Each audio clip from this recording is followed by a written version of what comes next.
રાજ્યની રાજનીતિમાં ભૂકંપ સમાન સમાચાર ભાજપના 5 ધારાસભ્યોએ અધિકારી રાજ સામે અવાજ ઉઠાવ્યો। ભાઈ શું કહેશો તમે આ જે રીતના લેટર લખ્યો છે આપે માનનીય મુખ્યમંત્રી સાહેબને અમે હાલની જે પરિસ્થિતિ છે અને એમાંય કરીને ખાસ કરીને જે જનપ્રતિનિધિની અવગણના જે અધિકારીઓ કરતા હોય છે, જે સામાન્ય વ્યક્તિઓ અને જે સાચા વ્યક્તિઓની જે અવગણના અધિકારીઓ કરતા હોય છે, એને લઈને આજે પહેલાં તો અમે મૌખિક ઘણી વખત ધર્મેન્દ્રસિંહ છે તેમની સાથે સીધી વાત કરીએ। ધર્મેન્દ્રસિંહ, લેટર લખ્યો છે 5 ધારાસભ્યો, મુખ્ય કારણ શું છે? મુખ્ય કારણ એવું છે કે લોકોના પ્રશ્નની જ્યારે પણ રજૂઆત કરવાની આવતી હોય ત્યારે અધિકારીઓ ધારાસભ્યની વાતને ધ્યાને લઈને જે કંઈ પ્રજાના પ્રશ્નો હોય એને ગંભીરતાથી ઉકેલ લાવવો જોઈએ। એના બદલે સામેથી એ લોકો એવું કહેતા હોય છે કે તમે પોલિટિકલ ભલામણો શું કામ કરાવો છો। તો પબ્લિકનું કામ ના થતું હોય ત્યારે ધારાસભ્ય પાસે આવતા હોય છે અને ધારાસભ્યની ભલામણ પછી જો એ લોકોને આ રીતે ધમકાવવામાં આવતા હોય અને બીજા સામાન્ય કામોમાં એ લોકો જુદી રીતે જઈને મળતા હોય ત્યારે એમના કામો થઈ જતા હોય, આ બધી વ્યથા હતી। એટલા માટે આજે મુખ્યમંત્રી સાહેબને લેટર આપ્યો છે। રૂબરૂ મુલાકાત પણ કરી છે, ક્યાંક એવું તો નથી ને કે તમે ચૂંટાયેલા પ્રતિનિધિ ધારાસભ્યને કંઈક આડાવડા કામ કરાવવા છે ને અધિકારી નથી કરતા એટલે આ ફરિયાદ? ભાઈ, ધારાસભ્યને આડાવડા કામ કરાવવાના શું હોય? અત્યારની સિસ્ટમ પ્રમાણે કોઈ ધારાસભ્યને કોઈ આડાવડા કામ કરાવવાની જરૂરિયાતો હોતી નથી અને ક્યારેય કોઈ ધારાસભ્યએ આડાવડા કામની ભલામણ કરી હોય એવો એક પુરાવો આપજો તો ધારાસભ્ય એનો જવાબ આપવા માટે બંધાયેલા છે। બાપુ, બીજો સવાલ એ છે કે બધા વડોદરાના, મધ્ય ગુજરાતના ધારાસભ્યોએ જ આ ફરિયાદ કરી છે, એવું તો નથી ને મંત્રીમંડળમાં સ્થાન ન મળ્યું એના કારણે આ ફરિયાદ?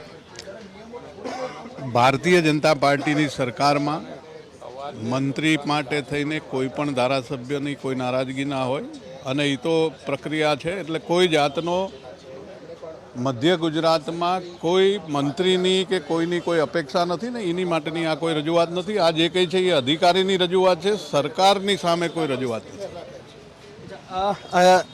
અક્ષયભાઈ પણ જોડાયા છે, ચૈતન્યસિંહ પણ છે, એમની સાથે પણ વાત કરીએ। ચૈતન્યસિંહ, શું કારણ છે, શું ફરિયાદો છે, અધિકારીઓ શું માનતા નથી, શું કામ નથી?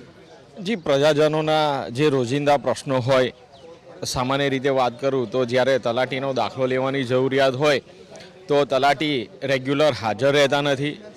પ્રજાજનોને એક દાખલા માટે 10-10 ધક્કા ખાવા પડતા હોય, તેની રજૂઆત અમારા સુધી આવે। અમારે કેટલીક વખત આવા અધિકારીઓને રજૂઆત કરીને તેમનું કામ કરાવવું પડતું હોય છે અને આવા તલાટી હોય કે બીજા અધિકારીઓની ફરિયાદ જ્યારે અમે ઉચ્ચ સ્તરે એમના ઉપલા અધિકારીને કરતા હોય તેમ છતાં તેમની સમસ્યાનું નિરાકરણ ના આવતું હોય ને વહીવટી પ્રક્રિયામાં કોઈ ફેર ના પડતો હોય, જેથી કરીને અમારે માનનીય મુખ્યમંત્રી સાહેબને અમારી લેખિત રજૂઆત કરીને આ પ્રશ્નો હલ કરવા માટેની અમે ફરિયાદ કરી છે।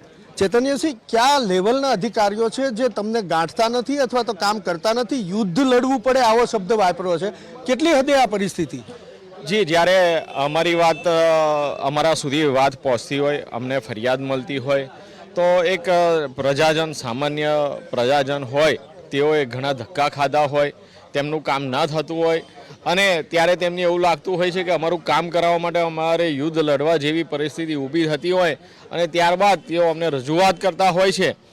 અમારે પ્રજાજનો માટે તેમની ફરિયાદ સાંભળીને ઉચ્ચ સ્તરે રજૂઆત કરવાની હોય છે, જે અમે વારંવાર કરતા આવ્યા છે, પણ તેમ છતાં વહીવટી પ્રક્રિયામાં કોઈ સુધારો નથી આવતો તો અમારે માનનીય મુખ્યમંત્રી સાહેબને રજૂઆત કરવાની જરૂર પડી છે। ચૈતન્યસિંહ, ક્યાંક એવું તો નથી ને કે ધારાસભ્ય તરીકે તમે કોઈ કામ ચીંધ્યું હોય, જે કામ કદાચ નિયમ પ્રમાણે ના હોય અને ન કર્યું હોય ને એટલે આ ફરિયાદ કરો છો?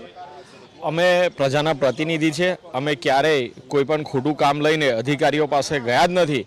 અમારા જે પ્રશ્નો હોય એ પ્રજાજનોની રજૂઆત હોય છે અને એ રજૂઆત, એમના પ્રશ્નો હલ કરવાની જવાબદારી અમારી છે, જેની રજૂઆત અમે કરતા હોય છે।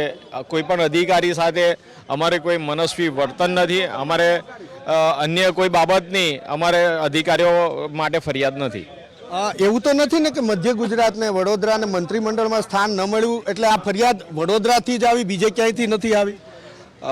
મંત્રીમંડળ મળવું ના મળવું, અમે તો ભારતીય જનતા પાર્ટીના કાર્યકર્તા છીએ અને કાર્યકર્તા રહેવાના છીએ, પરંતુ આગામી ચૂંટણીઓ પણ આવી રહી છે અને પ્રજાજનોમાં આ નાની ફરિયાદ એ મોટું સ્વરૂપ ના લે તેના માટે આ અમારી રજૂઆત કરવાની ફરજ પડી છે.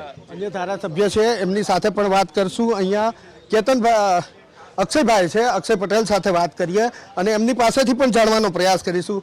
અક્ષયભાઈ, જે ઘણા બધા લોકોને એવા દુઃખ છે જે અમારી પાસે છે અને હું તમને પછી જરો અત્યારે તમારા અક્ષયભાઈ સાથે સીધી જ વાત કરીશું. હવે અક્ષયભાઈ, આપે જે પ્રકારે મુખ્યમંત્રીને પત્ર લખ્યો છે, રૂબરૂ મુલાકાત પણ કરી, એવી તો કઈ પરિસ્થિતિ, એવા કયા લેવલના અધિકારી છે જે પ્રજાના પ્રતિનિધિનું કામ નથી કરતા? કેટલી વાર માનનીય મુખ્યમંત્રીશ્રીને રજૂઆત કરવાથી અમને કરોડો લાખો રૂપિયાની ગ્રાન્ટો આવતી હોય છે, અમારા એક નાના મોટા કામ થતા હોય, પરંતુ નીચેના માણસ જે છે, જે પાયાના માણસો છે, એ લોકોને નાના કામ માટે કેટલી વખતે કચેરીઓમાં ધક્કા ખાવા પડતા હોય છે. જ્યારે એને દાખલા લેવા હોય તો દાખલા માટે પણ કેટલી વાર એના આવકના દાખલાથી મળીને એના જે ખેતીનું દાખલો લેવો હોય એના માટે પણ કેટલી વાર ખેડૂતોને નાની મોટી ભૂલો કાઢીને એને ધક્કા ખવડાવતા હોય છે. અને જ્યારે એ લોકો અમારી પાસે આવતા હોય ને જ્યારે ધારાસભ્ય અને જનપ્રતિનિધિ તરીકે અમે જ્યારે ફોન કરતા હોય ને એને અગ્રિમતા આપી અને એનું કામ 2-3 વખત ફોન કર્યા પછી થતું હોય, આવી બધી વેદનાઓને કારણે અમે અત્યારે મુખ્યમંત્રીશ્રીને રજૂઆત કરવા માટે અમે લેટર લખ્યો છે. અચ્છા, કયા લેવલના અધિકારી છે? કોઈ મોટા અધિકારી, કલેક્ટર કે નાયબ કલેક્ટર કે અધિક કલેક્ટર, જિલ્લા વિકાસ અધિકારી, નાયબ જિલ્લા વિકાસ અધિકારી? કેટલી વખતે આજે પંચાયતોના પ્રશ્નો હોય તો અમે ડીડીઓને જણાવતા હોય છે, રેવન્યુના હોય કે બીજા કોઈ નાના મોટા પ્રશ્નો હોય તો અમે કલેક્ટરશ્રીને પણ જણાવતા હોય છે.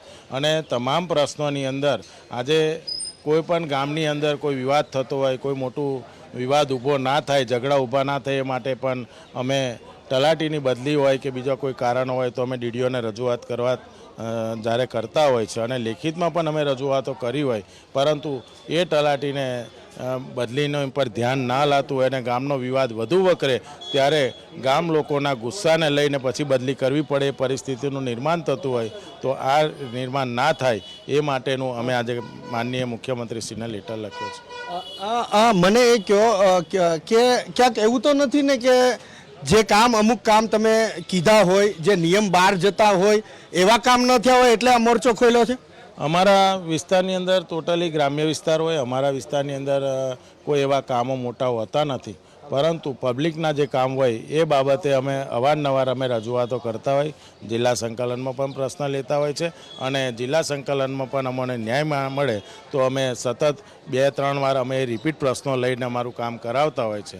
એટલા માટે આવું ના થાય એટલા માટે લેટર લખ્યો છે. અચ્છા, અક્ષયભાઈ, એવું તો નથી ને કે જો આ વડોદરાથી જ આવી છે આ ફરિયાદ? આપ તમામ 5 ધારાસભ્યો વડોદરાના જ છો, ક્યાંક મંત્રીમંડળમાં સ્થાન ન મળ્યું એટલે ફરિયાદ અલગ રીતે? આ 5 એવા છે, કોઈ મંત્રીમંડળમાં રહેનારા નથી, અમે પબ્લિકની કામ કરનારા માણસોને લગભગ ટોટલી જુઓ છો તો કોઈને મંત્રી, અત્યારે ધારાસભ્યો જે બધા મંત્રી બન્યા છે એ એમના નસીબથી અને જે એમની કામ કરવાની શૈલીને કારણે મોવડી મંડળે સમાવેશ કર્યો હોય, એનો અમારે કોઈ એવું દુઃખ નથી, પરંતુ પબ્લિકનું કામ જ્યારે અમારી સુધી આવતું હોય ના થતું હોય એના માટે અમે આ લેટર લખ્યો છે. તો આ અક્ષયભાઈ હતા. અક્ષયભાઈ, હજી અન્ય ધારાસભ્યો પણ બાકી છે, તેમની સાથે પણ વાત કરવાનો પ્રયાસ કરીશું. શૈલેષભાઈ છે, એમની સાથે વાત કરવાની બાકી છે. આ સાથે જ ચૈતન્યસિંહ સાથે વાત કરી, બાપુ સાથે વાત કરી, ધર્મેન્દ્રસિંહ સાથે, અને હવે શૈલેષભાઈ સાથે વાત કરવાનો પ્રયાસ કરીશું. જાણવાનો એ પણ પ્રયાસ કરીશું કે આ પત્ર જે લખવામાં આવ્યો છે એ પત્ર લખવા પાછળનું જે કારણ છે, મુખ્ય કારણ તેમનું શું છે, અને જે પત્રની અંદર અમુક શબ્દનો પ્રયોગ થયો છે એ શબ્દ પ્રયોગ કરવા પાછળનું કારણ પણ શું છે એ પણ જાણવાનો આપણે પ્રયાસ કરીશું. 5 ધારાસભ્યો પૈકી 3 ધારાસભ્યો સાથે અત્યાર સુધી એબીપી અસ્મિતાએ વાત કરી છે, 2 ધારાસભ્યો બાકી છે, તેમની સાથે પણ વાત કરી અને એ જે સંપૂર્ણ લેટર છે એ લેટરની વાસ્તવિકતા, લખવા પાછળનું કારણ અને એ અન્ય કારણ